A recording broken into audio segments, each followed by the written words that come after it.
Hello guys, dragon பால் super தான் tournament டாப்போட முடிச்சிருப்பாங்க. இதுல Coco ultra இன்ஸ்டிங்கா transform ஆகி யாராலையும் தொட முடியாத ஜிதனை அடிச்சு ஆல்மோஸ்ட் மேட்ச முடிக்க போற நேரத்துல கோகு அவன் பாடியை ஓவலா புஷ் பண்ணாதால மயக்கமாகி கீழே விழுந்திருப்பான். யூனிவர்ஸ் அவனும் எலிமினேட் ஆகிற சிச்சுவேஷனுக்கு போயிருப்பாங்க. ஆனா அதை ஃப்ரீஸாவும் 117 தடுத்து நிறுத்தி கடைசியில ஜிதனை ஃப்ரீஸாவும் கோகுவும் சேர்ந்து எலிமினேட் பண்ணிருப்பாங்க. இதுக்கப்புறம் அனிமேல ஒரு எண்டிங் இருக்கும். ஆனா நம்ம இதுக்கப்புறம் மாங்கால என்ன ஆச்சுன்ட்டு நம்ம டிராமாட்டிக் ஃபிளஷ் சேனல்ல தொடர்ந்து பார்க்க போறோம். இது ஸ்பெஷல் டிராகன் பால் சூப்பர் சீசன் 2 எபிசோட் 1 வாங்க பாப்போம். ஜிதனை எலிமினேட் பண்றப்ப கோகு ஃப்ரீஸாவும் சேர்ந்து எலிமினேட் ஆகிறாங்க. இப்ப 17 மட்டும் தான் மிச்சம் இருக்கான். கிராண்ட் பிரீஸ்ட் 17 உதவியா இந்த டோர்னமெண்ட்டை முடிச்சிட்டான்ட்டு ஹாப்பி ஆகுறாரு. ரெண்டு சனம் 17 ஃப்ரீஸா போட்ட பிளான நினைச்சு பாராட்டி பேசிக்கிட்டு இருந்தாங்க. ஆனா நம்மளால கூட 17ஓட எனர்ஜியை சென்ஸ் பண்ணவே முடியலையே. அதனாலதான் 17 வாழ்ந்தானா செத்தானான்னு கூட தெரியலன்ட்டு கிராண்ட் பிரீஸ்ட் சொல்லிக்கிட்டு இருந்தாரு. இதுக்கு கரெக்டா சொல்லணும்னா நம்மள மாதிரியான கீ எனர்ஜி ஆண்ட்ராய்ட்ஸ்க்கெல்லாம் கிடையாது. அதனாலதான் 17 யாராலுமே சென்ஸ் பண்ண முடியல அப்படின்னு சொல்லிக்கிட்டு இருந்தாரு. 17 கிட்ட செல்ஃப் டிஸ்ட்ராக்ட் ஆகுற மாதிரி பிளாஸ்டா நடந்துச்சு. அதெல்லாம் என்ன அப்படின்னு கேட்க அதுக்கு 17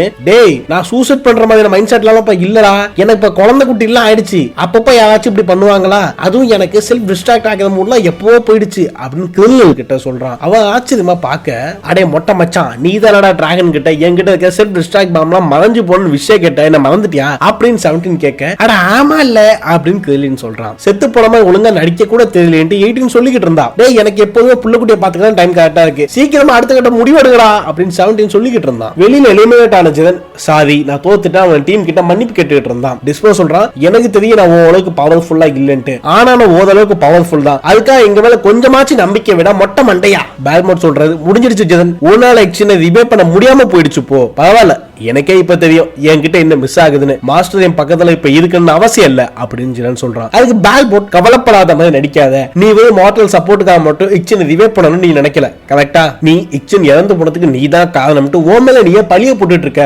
உன்னோட மாஸ்டரே மறுபடியும் ரிவே ஆகிறது கண்டிப்பா விரும்ப மாட்டாது அது உனக்கும் தெரியும்ட்டு பேல்போட் சொல்ல ஜிதன் எதுவும் சொல்ல முடியாம இருந்தான். அப்போதைக்கு எங்க கிராண்ட் பிரிஸ்ட் வந்து உங்களோட யூனிவர்ஸ் லெவல்ல இருந்து ஒரு ஈகாக்கா கூட ஸ்டேடியத்துக்குள்ள இல்லாதால உங்க எல்லாருக்கும் டாடா சொல்ல வேண்டிய நேரம் வந்துட்டு இப்பவே போய் சேருங்கடா அப்படின்னு யூனிவர்ஸ் லெவலை டிஸ்ட்ராய் பண்றாங்க ஜோனஸ். இப்ப வந்து ஏஞ்சல்ஸ் மட்டும் தான் மிச்சம் இருக்க. கோகு லைட்டா ஃபீல் ஆகி நான் உன் கூட உருவாட்டையாச்சும் ஒத்த சண்டை போட நினைச்சேன்டா அப்படின்னு சொல்லிக்கிட்டு இருந்தான். 17 லுக்கு கிட்ட நிக்க எல்லாரும் போய் சேர்ந்ததால யூனிவர்ஸ் 7 இப்ப டோர்னமெண்டோட வின்னரை அறிவிக்கிறோம் அப்படின்னு கிராண்ட் பிரின்ஸ் சொல்லி முடிக்கிறதுக்குள்ளேயே 17 அழிக்கப்பட்ட எல்லா யூனிவர்ஸும் 5 நிமிஷத்துக்குள்ள இங்க வந்து நிக்கணும் அதுதான் என் விஷயம் அப்படின்னு சொல்றான். ஆச்சரியப்பட்டு கிராண்ட் பிரின்ஸ் இப்ப என்ன சொன்ன நீ அப்படின்னு கேட்க 17 கடைசியா மிச்சம் இருக்கவன் எந்த வரம் கேட்டாலும் கிடைக்கும் தானே சொல்லி கூட்டு வந்தீங்க, எல்லாரும் திரும்பி உயிரோட வரணுங்க என்னோட விஷயம் அப்படின்னு 17 கிராண்ட் பிரிஸ்ட் சொன்னான். இதை கேட்ட எல்லாம் ஸ்டாக் ஆகி இருந்தாங்க. ஒய்யால இது நம்ம 17 தானா அப்படின்னு. ரெண்டு ஜனமும் உண்மையா இந்த விஷ் தான் வேணுமா வேற ஏதாவது செல்ஃபிஷா விஷ் வேணாமா அப்படின்னு கேட்டாங்க. இல்ல எனக்கு இந்த விஷ் தான் வேணும், ஏன் இது பாசிபிள் இல்லையான்ட்டு 17 டவுட்டா கேட்க கிராண்ட் பிரிஸ்ட் ஆச்சரியத்துல இருந்து வெளியே வந்து சிரிச்சுக்கிட்டே கண்டிப்பா அது பாசிபிள் தான், சூப்பர் சென்டரால கொடுக்க முடியாத விஷயம் ஒண்ணு கிடையாதுன்னு சொல்லிட்டு சூப்பர் சென்டரான சமன் பண்றாரு கிராண்ட் பிரிஸ்ட். வந்த டிராகன் கிட்ட எல்லா அழிக்கப்பட்ட யூனிவர்ஸும் திரும்பி உயிரோட வரணும்ட்டு கிராண்ட் பிரிஸ்ட் விஷ் கேட்டாரு. திரும்பி உயிரோட வந்த எதேசான எல்லா யூனிவர்ஸ் என்ன நடந்துச்சு ஒன்னும் புரியாம இருந்தாங்க. பேல்மோட் என்ன ஆச்சுன்னு அவரோட ஏஞ்சல்ஸ் கிட்ட கேட்க அந்த ஏஞ்சல் எல்லாத்தையும் ப்ராப்பரா எக்ஸ்பிளைன் பண்ணுச்சு. கிராண்ட் பிரிஸ்ட் 17ஓட இந்த மிகப்பெரிய விஷால யூனிவர்ஸ் 7ஓட ரேங்கிங் இப்ப இன்க்ரீஸ் ஆகிருக்கு. கடைசில இருந்து செகண்ட் பிளேஸ்ல இருந்து ஒரு ஸ்டெப் இன்க்ரீஸ் ஆகி பாட்டம்ல இருந்து தேர்ட் பிளேஸ்க்கு இப்போ வந்திருக்கீங்க அப்படி சிரிச்சுக்கிட்டே சொல்ல சின்ன ஒண்ணு சொல்ல முடியாம நின்னுகிட்டு இருந்தாரு. கிராண்ட் பிரிஸ்ட் எல்லா பேரும் ரெடியாது உங்க எல்லாரும் அவங்க யூனிவர்ஸ்ல நான் கொண்டு போய் சேர்க்கணும் அப்படின்னு சொல்லிட்டு ஒவ்வொருத்தரா சென்ட் ஆஃப் பண்ணிக்கிட்டு இருந்தாரு. எல்லாரும் உதவியா அந்த பிரச்சனையில தப்பிச்சோன்னு சிரிச்சுக்கிட்டே டிராவல் பண்ணிக்கிட்டு இருந்தாங்க. ஜிதன் டெலிபோர்ட் ஆகிறதுக்கு முன்னாடி கோகு சைடா லுக் விட்டு நாம மறுபடியும் மீட் பண்ணோம்டா முள்ளு மண்டையா அப்படின்னு சொல்றான். கோகு நம்ம தளபதி ஸ்டைல்ல ஐ அம் வெயிட்டிங் அப்படின்னு சொல்றான். எல்லாரும் டெலிபோர்ட் ஆக ஆரம்பிச்சாங்க. டெலிபோர்ட் ஆகி போயிட்டு இருக்கும்போது கோகு 17 கிட்ட கேக்குறான், ஏன் உன்னோட விஷயம் கடைசியில மாத்துன 17, நான் என்ன நினைச்சேன்னா நீ ஒரு பெரிய கப்பல்ல உலகத்தை சுத்தி வரும்னு கேட்பேன்னு நினைச்சேன் அப்படின்னு கோகு 17 பார்த்து கேட்டான். இதுக்கு 17 அது கரெக்டா தான் கோகு, ஆனா அங்க இருந்த சைக்கோல்லாம் அவங்க நினைச்ச மாதிரியே எல்லாத்தையும் நடத்திக்கிட்டு இருந்துச்சுங்க, அது எனக்கு சுத்தமா பிடிக்கல, அதனாலதான் அவங்க பிளான கெடுக்கிற மாதிரியே இப்படி விஷயம் கேட்டேன் அப்படின்னு 17 சொன்னான். இத கேட்ட சின்ன பயந்து போய் அட நாசமா போன எடுபட்ட பயனே நீ கிராண்ட் பிரிஸ்ட் ஜின்னேமாட சைக்கோன்னு சொல்லிட்டு இருக்கன்னு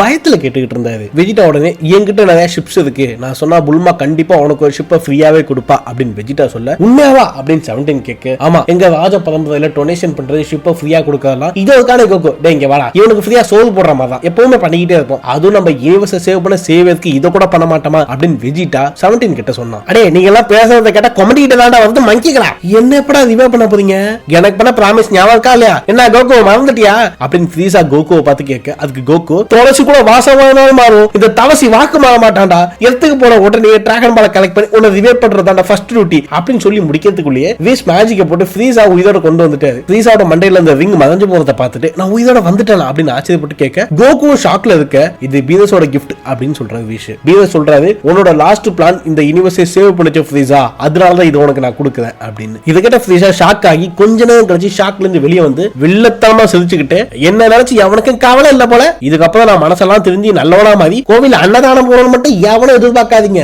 அடுத்த நிமிஷமா என்னோட ஆர்மியை ஒண்ணு கூட்டிக்கிட்டு என்னோட வழக்கமான வேலையில பார்க்க ஆரம்பிச்சிருவேன் அப்படின்னு ஃப்ரீசா சொல்ல, உடனே கோகு அப்படி நீ பண்ணினா குதுக்காண்ட கௌஷிக் வந்தாங்க நான் குதுக்கால வந்தா நீ என்ன பண்ணுவேன் அப்படின்னு காமெடி பண்ணிட்டு இருந்தான். உடனே எல்லாரும் இடத்துக்கு புல்மாவோட பிளேஸ்க்கு வந்து சேர்ந்தாங்க. ஃப்ரீசாவை விஷ் டிராப் பண்றேன்னு சொல்லிட்டு கிளம்பினாரு. எல்லாரும் அவங்க இடத்துக்கு போய் சேர்ந்தாங்க. கோகும் வெஜிடாவும் ஜிதன் எப்படி இவ்வளவு ஸ்ட்ராங்கா இருக்காட்டு டிஸ்கஸ் பண்ணிட்டு இருந்தாங்க. இதை கேட்ட பீரஸ் இப்பவாச்சும் நான் தான் பெரிய ஆளுன்னு ஊருக்குள்ள சுத்திக்கிட்டு இல்லாம இந்த யூனிவர்ஸ் ரொம்ப பெருசுன்னு தெரிஞ்சுங்கடா அப்படின்னு சொல்லிக்கிட்டு இருந்தாரு. அப்படிலாம் நாங்க நினைக்கல, நீங்க மத்த யூனிவர்ஸ்க்கு போறீங்க, நம்ம 17 பையன் வெட்டியா டெய்லி வேலைக்கு போய்கிட்டு எங்களுக்கு பவர்ஃபுல்லா இருக்கான் அப்படின்னு பீரஸ் கிட்ட கோகு சொல்லிக்கிட்டு இருந்தான். இதை கேட்ட புல்மா எது வெட்டியா வேலைக்கு போயிட்டு இருக்கானா, அவன் தாண்டா உண்மையான குடும்ப தலைவன், குடும்பஸ்த கஷ்டப்பட்டு வேலை பார்த்தா வீட்டை பார்த்துக்கிட்டு இருக்கான், எனக்கும் தான் வந்து வாச்சிருக்காங்க பாரு, என் புதுசா ஒரு தருதல என் ஃப்ரெண்ட் ஒரு தருதல அப்படின்னு புல்மா கடுப்புல கத்திக்கிட்டு இருந்தா. இப்படி புல்மா கிட்ட திட்டுவாங்க வெஜிட்டா, அடே நீ ஏன்டா இப்ப அவன் கதையெல்லாம் இழுக்கிற, கொஞ்சம் வாய முடிக்கிட்டு சும்மா இருடா, கிளி கிளிப்பாடா அப்படின்னு வெஜிட்டா கோகு திட்டுனா. கோகு சாரிப்பா அப்படின்னு சாரி சொன்னான்.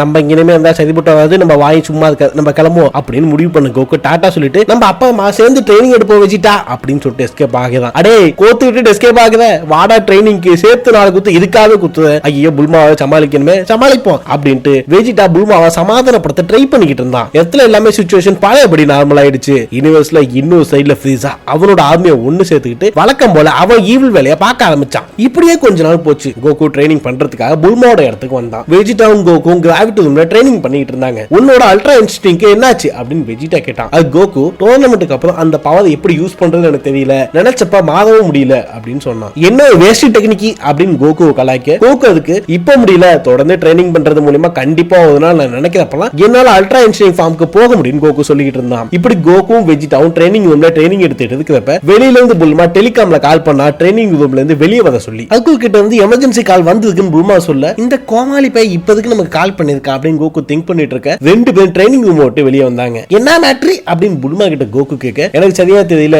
ஏதோ அடையாளம் தெரியாத கேங் ஹர்கிளோட பிளேஸ்க்கு வந்து பூவை கிட்னாப் பண்ண ட்ரை பண்றாங்கன்னு ஹர்கிள் சொன்னான்னு புல்மா கோகு கிட்ட சொன்னா. இது பூவை கிட்னாப் பண்ண ட்ரை பண்றாங்களா, பூவை கடத்துற அளவுக்கு பவர்ஃபுல்லான ஆளா அப்படின்னு வெஜிடா கேட்க, கோகு அப்ப இன்னும் நியூ வில்ல களை இறங்கிட்டானா அப்படின்னு கோகு கேட்க, எனக்கு தெரியாத லூசு பசங்களா நீங்களே போய் பாத்துங்கடா அப்படின்னு புல்மா சொல்றா. வெஜிடா என்னால எந்த ஒரு பவர்ஃபுல்லான எனர்ஜியுமே சென்ஸ் பண்ண முடியலன்னு சொல்லிக்கிட்டு இருந்தான். வேற வழி இல்ல, நம்ம நேர்ல போய் தான் பார்க்கணும் அப்படின்னு கோகு சொல்ல, இவங்களுக்கு வேற வேலை இல்ல, எப்ப பாரு ஏதாவது பிரச்சனை கொண்டு வந்துட்டே இருக்காங்க அப்படின்னு கடுப்பான வெஜிடா. வெஜிடா வா கையப்படி அப்படின்னு கோகு சொல்ல, வெஜிடாக்கு போடாங்கிட்டு நான் இங்க இருந்து 5 செகண்ட்ல அங்க பறந்தே வந்துருவேன், எப்ப பாரு கையப்படி காலை புடின்னு வந்துட வேண்டியது அப்படின்னு கோகு திட்டினா வெஜிடா. அப்படியே ஹர்குலோட பிளேஸ்க்கு போறாங்க. ஹர்குல் பூவை என்னடா பண்றீங்க, என்கிட்ட இருந்து பூவை பிரிச்சிங்கன்னா உங்களை என்ன பண்ணுன்னு எனக்கே தெரியாதா அப்படின்னு வந்தவங்கள்ட்ட கோமா கத்திக்கிட்டு இருந்தாரு. பூ வழக்கம் போல குவாட் அடிச்சு விட்டத்தை பார்த்தமேனிக்க தூங்கிட்டு இருந்தா என்ன நடக்குதுன்னு கூட தெரியாம புதுசா ஒருத்தன் பாப் கட்டிங்க போட்டுக்கிட்டு இன்ஸ்ட்ரக்ஷன் கொடுத்துக்கிட்டு இருந்தா. பூவை ஸ்பேஸ் ஷிப்ல எடுத்து சொல்லி ஹர்குல் துப்பாக்கி எடுத்து ஷூட் பண்ண ஆரம்பிச்சா பாப் கட்டிங் பண்ணி உடனே அவன் கண்ணை எடுத்து வந்த புல்லட் ஷூட் பண்ணி ஸ்டாப் பண்ணான். அடே நாங்க யாருன்ட்டு இவ்வளவு எக்ஸ்பிளைன் பண்ணமேடா அப்படின்னு சொல்லி முடிக்கிறதுக்குள்ளே கோகு இன்ஸ்டன்ட் டிரான்ஸ்மிஷன் மூலமா ஹர்குலோட பிளேஸ்க்கு வந்து சேர்றான். ஹர்குல் கோகுவை பார்த்து ஹாப்பியாக, அடே யாவா நீங்க எல்லாம் பூவை கடத்திட்டு போய் என்னடா பண்ண போறீங்க அப்படின்னு வந்தவங்களை பார்த்து கேட்கறாங்க. கோகு வெஜிடாவும் சேம் டைம் அங்க வந்து சேர்றான். வெஜிடாவும் அங்க வந்ததை பார்த்து ஹர்குல் இன்னும் ஹாப்பி ஆகிடுறாரு. பாப் கட் பண்ண கோகு வெஜிடா வாங்கி வந்திருக்குது அப்படின்னு ஷாக் ஆனா. ஹர்குல் பூவை சேவ் பண்ணி தர சொல்லி கேட்க, கோகு அண்ணன் வந்துட்டேனே இனிமே எல்லா சரியாயிடும் நான் பாத்துக்கிறேன் அப்படின்னு கோகு பூவை கடத்திட்டு போனவங்க பின்னாடி போய் ஒவ்வொருத்தரா அடிச்சு நாக் அவுட் பண்றான். இதை பார்த்த பாப் கட் மண்டைய வேற வழி இல்லாம அவனோட ஸ்டண்ட் கன் எடுத்து இன்ஸ்டன்டா கோகுவோட பின்னாடி போய் கோகுவை ஷூட் பண்ணிடுறான். கோகு ஷாக் அடிச்சு அங்கேயே மயங்கி விழுந்து நாக் அவுட் ஆகிடுறான். வெஜிடாவும் ஹர்குலும் ஷாக்ல இருக்காங்க. கோகு ஒரே அடியில நாக் அவுட் பண்ணான்னு. பாப் கட் மண்டைய இதோட நிறுத்தாம வெஜிடா பின்னாடியும் போய் என்ன மன்னிச்சிருங்க கொஞ்ச நேரம் தூங்குங்கன்னு ஷூட் பண்ணி வெஜிடாவே நாக் அவுட் பண்ணிடுறான். ஹர்குல் கோகு வெஜிடாக்கு இந்த நிலைமையான ஷாக்ல இருக்க பாப் கட் மண்டைய கோகு வெஜிடாவை சேர்த்து வண்டியில ஏத்துங்கன்னு சொல்றான். வண்டியில ஏத்துனப்போ எர்த்தை விட்டு ஸ்பேஸுக்கு கிளம்பி போறாங்க. ஸ்பேஸ்ல டிராவல் பண்ணிட்டு இருக்கும்போது, அடே கோகு உனதாண்டா என்னடா நல்ல தூக்கமா அப்படின்னு கலாக்டிக் ஃபோர்சஸ் இந்த ஜாக்கோ கோகுவை எழுப்பிக்கிட்டு இருந்தான். கோகு எனக்கு என்னாச்சு அப்படின்னு கேட்கிறான். உடனே ஜாக்கோ சொல்றான், ஸ்டண்ட் கன்னுக்கு அப்படி மயங்கி தூங்கிட்டு இருக்கேன் கோகுவை கலாச்சிட்டு எதுக்கு அவங்க இங்க கூட்டிட்டு வந்தானே பண்ணாங்கன்னு எனக்கு தெரியல, மார்ஜின் பூவே இந்த மிஷன் கம்ப்ளீட் பண்றதுக்கு போதும் தான் சொல்லிக்கிட்டு இருந்தான் அப்படின்னு ஜாக்கோ சொல்றான். அப்பதான் எதுக்குடா எங்களை கூட்டிட்டு வந்தீங்க, எந்த இடம்டா அதுன்னு கோகு குழப்பத்துல கேக்குறான். இதுதான் சூப்பர் எலைட் ஆர்கனைசேஷனான தி கேலக்டிக் பேட்ரோலோட ஹெட் குவார்ட்டர்ஸ் அப்படின்னு ஜாக் சொல்லிட்டு இருந்தான். இது கேலக்டிக் பேட்ரோலா அப்படின்னு வெஜிடா கேட்க பாப்கட் மண்டே அங்க வந்து உங்களை இப்படி அடிச்சு தூக்கி போட்டு கொண்டு வந்தது ரொம்ப சாரி, என்ன மன்னிச்சிருங்க, நான் சொல்றத ரெண்டு பேரும் இங்க கேட்கற நிலைமையில இல்ல, அதனாலதான் இப்படி பண்ண அப்படின்னு சொல்லிக்கிட்டு இருந்தான். அது கடகடனா தம்பி எது அதிகாப்புல தெரியாம மாட்டேன், ஆமா ஃபர்ஸ்ட் நீ யாரு அப்படின்னு கோகு கேட்க, நானும் கேலக்டிக் ஃபோர்ஸஸ் வந்து ஒரு எலக்டான ஏஜென்ட் தான், மேரிஸ் 120 செக்டார்ஸ் மேனேஜ் பண்ணிட்டு இருக்கேன் அப்படின்னு சொன்னான். அது நான் மேனேஜ் பண்ணிட்டு இருக்கதோட கொஞ்சம் கூட அப்படின்னு ஜாக் சொல்லிட்டு இருக்க. கோகு நீ என்னோட கண்ணா மேனேஜ் பண்ணிட்டு இருக்க அப்படின்னு ஜாக்க பார்த்து கேட்டான். மூணுன்னு ஜாக்கோ சொல்ல, அட மலக்கோதங்க அப்படிங்கறத கோகோட மைண்ட் வாய்ஸ். நீ தான் பெரிய எலைட் ஆச்சு, அப்பதான் எதுக்கு உனக்கு பூவோட ஹெல்ப்னு வெஜிடா கேட்டான். எதுக்கு மேரிஸ், நான் ஸ்ட்ரைட்டா மேட்டர் வரப்பா, எங்களோட கவனம் குறைவால ஒரு டேஞ்சரஸான கிரிமினல் எலக்ட்ரிக் ஜெயில இருந்து தப்பிச்சு ஓடிட்டான், அவனை திருப்பி கேப்சர் பண்றதுக்கு எங்களுக்கு ஒருத்தரோட ஹெல்ப் தேவைப்பட்டுச்சு, யாரோட ஹெல்ப் அது அப்படின்னு கோகு கேட்க, அடே டக்குனு சொல்லி தோடா அப்படின்னு வெஜிடாவும் ஆர்வத்துல கேட்க, உங்களோட பூ உடம்புக்குள்ள பல வருஷமா தூங்கிட்டு இருக்கவர் தான் அவர் வேற யாரும் இல்ல, the great lords of lords மீரஸ் அப்படின்னு சொல்றான். இதோட இந்த எபிசோட் முடிவுக்கு வந்துச்சு. யார் இந்த லார்ட்ஸ் ஆஃப் லார்ட்ஸ், இவையே பூ உடம்புக்குள்ள பல வருஷமா தூங்கிட்டு இருக்கான், கேலக்டிக் ஃபோர்ஸாலே அவனை திருப்பி பிடிச்சு ஜெயில போட முடியலன்னா யார் அவனை ஃபர்ஸ்ட் பிடிச்சு ஜெயில போட்டுருந்துப்பா? கோகுவையும் வெஜிடாவையும் ஒரே டீல நாக் அவுட் பண்ணானே யார் இந்த மேரிஸ், இவன கோகு விட பவர்ஃபுல்லா. இப்ப புதுசா அப்பயதாக இருக்க வில்லன் என்னெல்லாம் அட்டூழியம் பண்ண போதான்ட்டு நம்ம அடுத்தடுத்த எபிசோட்ல பாப்போம். இந்த அபிஷியல் டிராகன் பால் சூப்பர் மாங்கா எக்ஸ்பிளனேஷனை நாங்க எவ்ரி சாட்டர்டே சண்டே நம்ம சேனல்ல போட போறோம். தொடர்ந்து இதோட ஸ்டோரியை பத்தி தெரிஞ்சுக்க சேனலை மறக்காம சப்ஸ்கிரைப் பண்ணிருங்க. ஈஸியா எக்ஸ்பிளைன் பண்றதுக்காகவும் ஃபன்னா இருக்கிறதுக்காகவும் கதையோட கருமரமா நிறைய டயலாக்ஸ் நாங்க சேஞ்ச் பண்ணிருக்கோம். இதுல ஏதாவது மிஸ்டேக் இருந்தா அதை மறக்காம கமெண்ட் செக்ஷன்ல சொல்லுங்க.